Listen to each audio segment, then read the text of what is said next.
ஓம் ஸ்ரீ மகாபெரிவா சரணம். மகாபெரிவா மகிமையில் இன்றைக்கும் ஒரு அருமையான அற்புதம் சொல்லலான் இருக்கேன். போன பகுதியில் பெரியேரி தியாகராஜன் வாழ்வில் நிகழ்ந்த ஒரு அற்புதத்தை சொன்னேன். அதாவது தியாகராஜனின் மகன் அருண்குமார், அக்கி நோயால் பாதிக்கப்பட்ட அருண்குமாரை மகாபெரிவா காப்பாற்றி அருளினார் என்று பார்த்தோம் அல்லவா? ஆனால் இதற்கு முன்னர் இன்னொரு சந்தர்ப்பத்திலும் அருண்குமாரை காப்பாற்றியிருக்கிறார் பெரியவா. எப்போது? அருண்குமார் தன் தாய் ராஜத்தின் வயிற்றில் கர்ப்பத்தில் இருக்கிற போது சென்னை தண்டையார்பேட்டையில் ஸ்ரீராமா இல்லத்தில் தியாகராஜன் குடும்பத்தினர் வசித்து வந்த காலகட்டம் அது. அப்போதும் இங்கு வந்த பெரியவா சுமார் 15 நாட்கள் தங்கியிருந்தார். தியாகராஜனின் மனைவி ராஜம் அப்போது தன் வயிற்றில் அருண்குமாரை சுமந்திருந்தார். அந்த வேளையில் தியாகராஜனின் உறவுக்கார பையன் முத்துசாமி தன் மேல் படிப்புக்காக கிராமத்திலிருந்து சென்னைக்கு வந்து இவர்கள் வீட்டில் தங்கியிருந்தார். பிரசிடென்சி கல்லூரியில் படித்து கொண்டிருந்தார். முத்துசாமியையும் தங்களின் மகனாகவே நினைத்து தியாகராஜன் தம்பதியர் பாசத்தையும் பரிவையும் காட்டினார்கள். இந்த நிலையில் திடீரென்று முத்துசாமிக்கு காச நோய் வந்துவிட்டது. அந்த காலத்தில் காச நோய் வந்தாலே குடும்பமே பதறிவிடும். காரணம், அந்த அளவுக்கு மருந்துகள் வைத்தியம் கிடையாது. இந்த நோயின் தாக்கத்தால் படாத பாடுபட்டுவிட்டார் முத்துசாமி.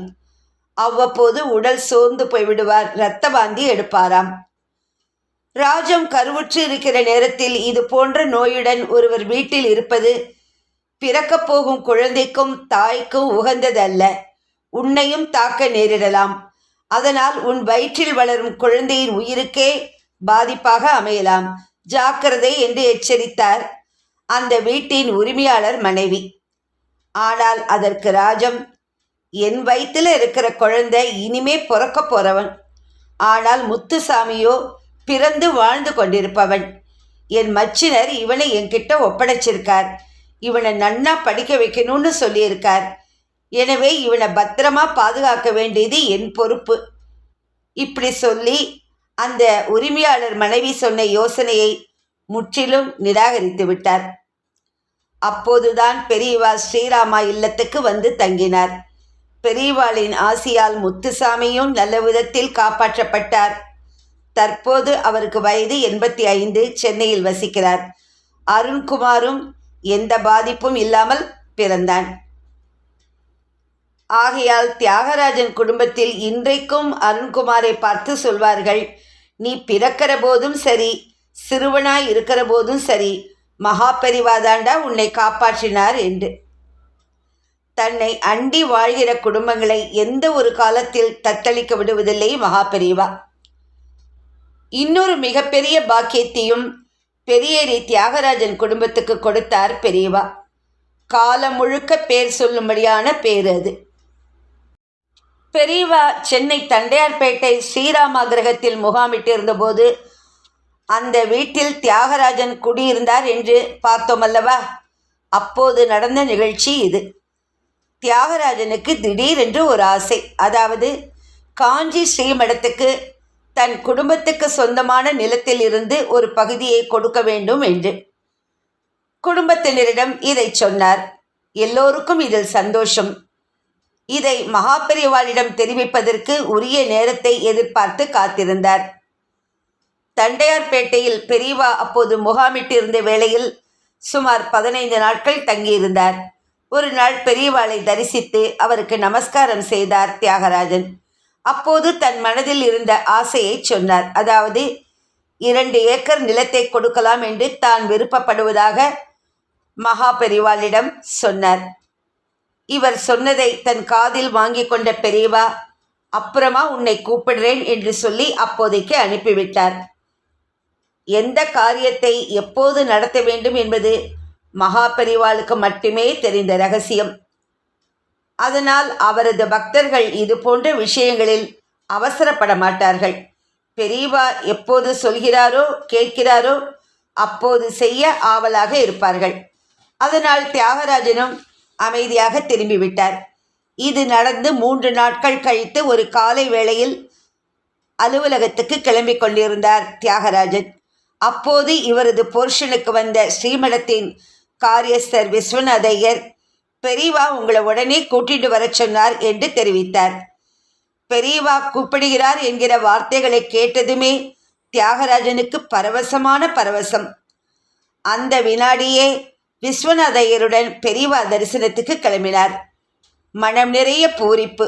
2 ஏக்கர் நிலம் ஸ்ரீமடத்துக்கு கொடுக்க இருப்பது பற்றி ஏதேனும் தகவல் சொல்வதற்காகத்தான் பெரியவா அழைக்கிறார் என்று பரவசமானார். ஏகாந்த நிலையில் இருந்தார் பெரியவா. பயபக்தியுடன் மகானுக்கு முன் நின்றார் தியாகராஜன். நமஸ்கரித்தார். சர்வேஸ்வர சொரூபத்தின் பார்வை தியாகராஜன் மீது விழுந்தது. தியாகராஜனை பார்த்து பெரியவா கேட்டார், ஸ்ரீமடத்துக்கு நிலம் தரேன்னு சொன்னியே, எங்கே இருக்கு அந்த நிலம்? பெரியவா, திருவண்ணாமலைக்கு பக்கத்தில் எறையூர்லேயும் பெரியேரியிலையும் இருக்கு. பெரியவா கேட்குறா, இந்த நிலம் எப்படி வந்தது? பெரியேரியில் இருக்கிற நிலம் எங்கள் பூர்வீகால் சம்பாதிச்சது. எறையூரில் இருக்கிற நிலம் தாத்தா சம்பாதிச்சது. ஒரு சில வினாடிகள் பெரியவா அமைதியாக இருந்தார். பிறகு, பூர்வீகால் சம்பாதிச்சதுன்னா அதில் தோஷம் குறைச்சல். எனவே அந்த நிலத்திலேருந்து ஸ்ரீமடத்துக்கு நீ கொடுக்குறேன்னு சொன்ன 2 ஏக்கரை கொடு என்றார் பெரியவா. அதன்படி பெரியேரியில் இருக்கிற தங்கள் முன்னோர்கள் நிலத்தில் இருந்து 2 ஏக்கர் ஸ்ரீமடத்துக்கு கொடுக்க சம்மதித்தார் தியாகராஜன். என்னதான் ஸ்ரீமடத்துக்கு தானம் தருகிறோம் என்றாலும் பெரியவா அதை பெற்றுக்கொள்ள வேண்டுமே என்று பிரார்த்தித்து காத்திருப்பார்கள் தானம் தருகிற பக்தர்கள். எத்தனை லட்சம் ரூபாய் மதிப்புள்ள பொருளாகட்டும், கோடி ரூபாய் ஆகட்டும், ஒருவர் தானமாக ஸ்ரீமடத்துக்கு கொடுக்க முன்வந்தால் அதை அப்படியே வாங்கி கொள்ள மாட்டார். அதன் தராதரத்தை ஆராய்வார். காரணம், இன்னார் தானம் தரக்கூடிய அந்த பொருளோ பணமோ சம்பந்தப்பட்டவர் எப்படி சம்பாதித்தது, நேர்மையான வழியில் தர்மத்துக்கு உட்பட்டு சம்பாதித்தது தானா என்பதை தன் ஞான திருஷ்டியில் தெரிந்து கொண்டுதான் வாங்குவார். இந்த குடும்பத்தினர் அடையபலம் அப்பைய தீட்சிதர் வம்சம் என்று ஏற்கனவே பார்த்தோம். தவிர வேதம் சொல்லி அதன் மூலம் வந்த வருமானத்தை கொண்டு வாங்கப்பட்ட நிலம்தான் பெரியேரியில் இருப்பது. இத்தகைய நிலத்தில் இருந்து 2 ஏக்கர் ஸ்ரீமடத்துக்கு தானமாக பெறுவது எந்த விதமான தோஷத்தையும் ஏற்படுத்தாது என்று பெரியவா தீர்மானித்தார். ஸ்ரீமடத்துக்கு தானமாக வழங்கப்பட்ட இந்த நிலத்தின் விவசாயத்தை தியாகராஜன் குடும்பத்தினரே பார்த்து கொள்ள வேண்டும். அங்கு விளையும் பொருளின் மகசூலை விற்று பணமாக்கி அதை ஸ்ரீமடத்தில் வருடா வருடம் கட்டிவிட வேண்டும். அன்று தொடங்கி இன்று வரை மகசூல் பணத்தை ஸ்ரீமடத்தில் கட்டி வருகின்றனர் தியாகராஜன் பரம்பரையினர். தற்போது இந்த பணியை ஏற்று நடத்தி வருபவர் பெரியேரியில் வசிக்கும் அருண்குமார். இந்த தானத்தின் மூலம் ஸ்ரீமடத்தில் வருடா வருடம் கட்டப்படும் தொகைக்கு ஓர் உயர்ந்த அந்தஸ்தையும் கொடுத்தார் பெரியவா. என்ன அந்தஸ்து? இந்த தானம் கொடுக்கிற போது உடனிருந்து எல்லாவற்றையும் கவனித்து கொண்டவர் ஸ்ரீமடத்தின் காரியஸ்தர் விஸ்வநாத ஐயர். இது நடந்து 2 நாட்களுக்கு பிறகு ஒரு நாள் தியாகராஜனை தற்செயலாக முகாமில் பார்த்தார் விஸ்வநாதன்.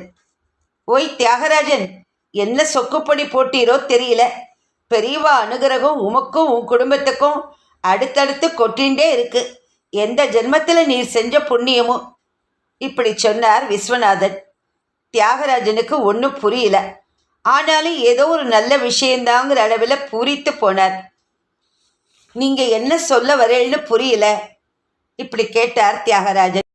2 ஏக்கர் நிலத்து விளைச்சல்ல நீர் தரப்போகிற மகசூல் தொகையை சந்திரமௌலீஸ்வரர் பூஜைக்கும் சந்தர்ப்பணைக்கும் சாசனம் பண்ணி கொடுத்துடுன்னு பெரியவா உத்தரவிட்டிருக்கா.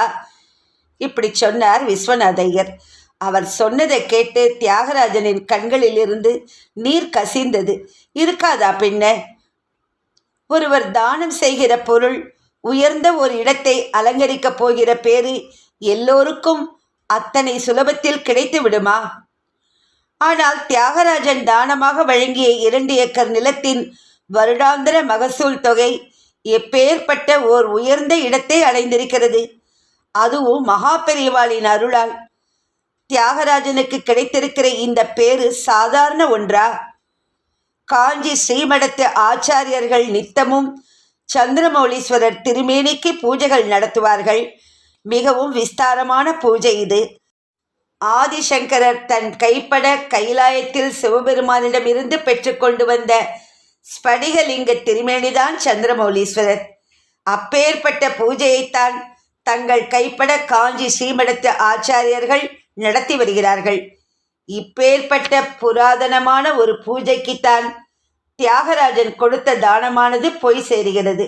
தவிர சந்தர்ப்பணை, அதாவது ஸ்ரீமடத்துக்கு வருகிற பக்தர்கள், கைங்கரியதாரர்கள், உபயதாரர்கள் உணவு எடுத்துக்கொள்கிற இடத்துக்கு பெயர் சந்தர்ப்பணை.